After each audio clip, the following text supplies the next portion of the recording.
এবং আশপাশে তারানগর সহ প্রত্যেকটি প্রত্যন্ত অঞ্চল থেকে তাওহীদি জনতা আজকে এখানে লাভবাহিক হয়েছে।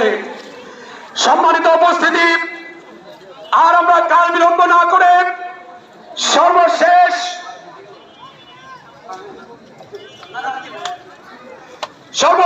এই বক্তৃতা প্রদান করে এবং দোয়ার মাধ্যমে শেষ করবেন মারকাজুল ইসলামী মাদ্রাসার সম্মানিত শাইখুল হাদিস হযরতুল আল্লামা হযরত মাওলানা মুফতি জাকির আহমদ সাহেব হাফিজাহুল্লাহ।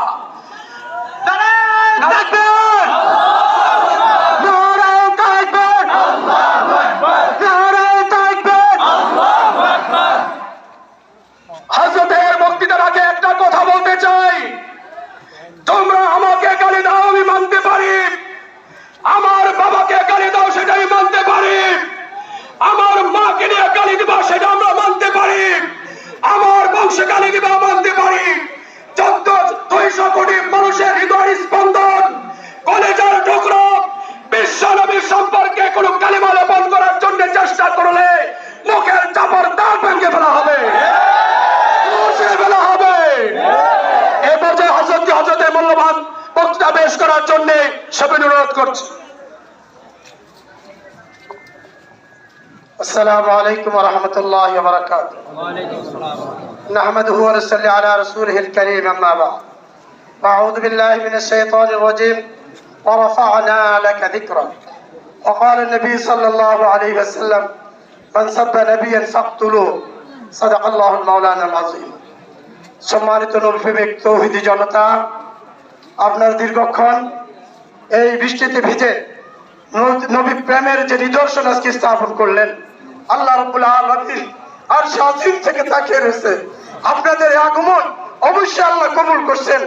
আল্লাহ রাব্বুল আলামিন আমাদের আগমনকে কবুল করুন, সবাই বলে আমিন। তাওহীদি জনতা, ভারতের এই নুপুর শর্মা এবং জান্দাল, এই বদমাশ আমার নবীর বিরুদ্ধে কুচ্ছা রচনা করে প্রত্যেক ইমানদারের অন্তরে রক্তক্ষরণ করে দিয়েছে। এই রক্ত সহজে বন্ধ হবার নয়, যতদিন পর্যন্ত এই কুলাঙ্গারদের শাস্তির বিধান কায়েম করা না হবে। আমরা প্রত্যক্ষ করছি সারা দুনিয়ার মুসলমানরা আজকে এই বিষয়ে ঐক্যবদ্ধ। আজকে যারা মুনাফিকদের জবান এই মুহূর্তে বন্ধ, ইমানদারদের জবান বন্ধ থাকতে পারে না। মুনাফিকদের জবান আজকে বন্ধ। সারা মুসলিম দুনিয়ায় তাদের বিরুদ্ধে নিন্দা প্রস্তাব পাশ হয়েছে। আজকে আমাদের দেশে নিন্দা প্রস্তাব পাশ হয় নাই। কেন পাশ হচ্ছে না আমরা বুঝি না। এরা কি মুসলমান না মুনাফিক, এই কথাটা এখনো কি আমাদের বুঝতে বাকি আছে? সংগ্রামী নবী প্রেমিক তাওহীদি জনতা, আপনারা জানেন এই 1992 সালে মোদী সে বাবরি মসজিদ ধ্বংস করে সেখানে রাম মন্দির স্থাপনের ব্যবস্থা করেছে।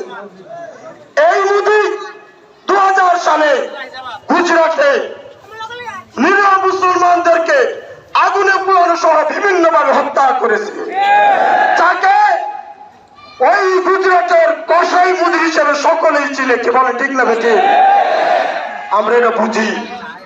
হয়তো আমাদের সরকার নিন্দা করবে না, কিন্তু সরকারের কাছে আমাদের এখনো দাবি যেন সরকার সংসদের মাধ্যমে নিন্দা প্রস্তাব পাশ করে, কি বলেন? আমরা এই ব্যাপারে সবাই একমত না? এবং ওই দেশের দূতাবাসের দূতকে তলব করে তাদেরকে নিন্দা প্রস্তাব দেওয়া হোক, তারা যেন এই ব্যাপারে নিন্দা প্রস্তাব গ্রহণ করে, এতে বাধ্য করা হোক। পাশাপাশি এই ভারতের যত ধরনের পণ্য, সর্ব ধরনের পণ্য আমরা সকল মুসলমান বয়কট করবে, সেই ব্যাপারে সব একমত। যত ধরনের পণ্য আছে রাসূল করিম সাল্লাল্লাহু আলাইহি ওয়াসাল্লাম মক্কার কাফেরদের